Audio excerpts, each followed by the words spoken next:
দেশকে ধ্বংসের পথে নিয়ে যেতে চাইছে বিজেপি। ভোট চুরি করতে সচেষ্ট তারা। রুখে দাঁড়াতে হবে আগামী প্রজন্মের জন্য, বললেন সিপিএম সর্বভারতীয় সাধারণ সম্পাদক সীতারাম ইয়েচুরি কৈলাসহরের জনসভায়।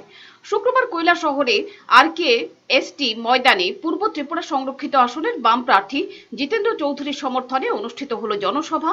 জনসভার প্রধান বক্তা সীতারাম ইয়েচুরি বলেন, পরাজয়ের শঙ্কায় বিজেপির দল ভোট চুরি করতে শুরু করেছে। দেশের ধর্মনিরপেক্ষতা এবং আগামী প্রজন্মের রক্ষায় রুখে দাঁড়িয়ে मतदान करते হবে। यही हिंसा की राजनीति, यही नफरत की राजनीति चुनाव में भी इस्तेमाल कर रहे हैं। कल हम थे त्रिपुरा वेस्ट में, वोट हो रहा था अगरतला में, बहुत सारे मुसलमान इलाकों में क्या था प्रचार उनका, अपने मुसलमान भाई बहनों को वोट डालने नहीं दे रहे। क्या कहते थे, ये हिंदू राष्ट्र है, यहाँ पर आपका वोट का अधिकार नहीं है, सिर्फ हिंदू डाल सकता है वोट। आज कानून के खिलाफ, संविधान के खिलाफ अगर इस तरीके का प्रचार कर सकते हैं तो समझिए आप वो अपने देश को किस तरीके से बर्बाद करने के लिए चले गए।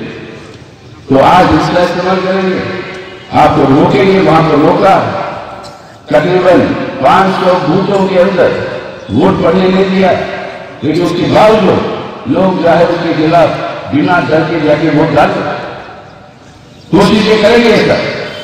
लेकिन अगर अपने देश को बचाना है, अपने बच्चों के लिए नया एक सुरक्षा दिलवानी है अपनी जिंदगी में और अपनी खुद की जिंदगी को बेहतर करना है, तो आज इस सरकार को हटाने की अनिवार्य है, जरूरी है। बिना उसके अपनी खुद की जिंदगी बेहतर नहीं हो सकती। কৈলাসহর মহকুমার বিভিন্ন অঞ্চল থেকে লাল ঝান্ডা কাঁধে নিয়ে অগণিত নারী পুরুষ শামিল হন জনসভায় অন্যান্যদের মধ্যে উপস্থিত ছিলেন বামফ্রন্টের আহ্বায়ক বিজন ধর, বিধায়ক তপন চক্রবর্তী এবং মবস্যা রানী প্রমুখ।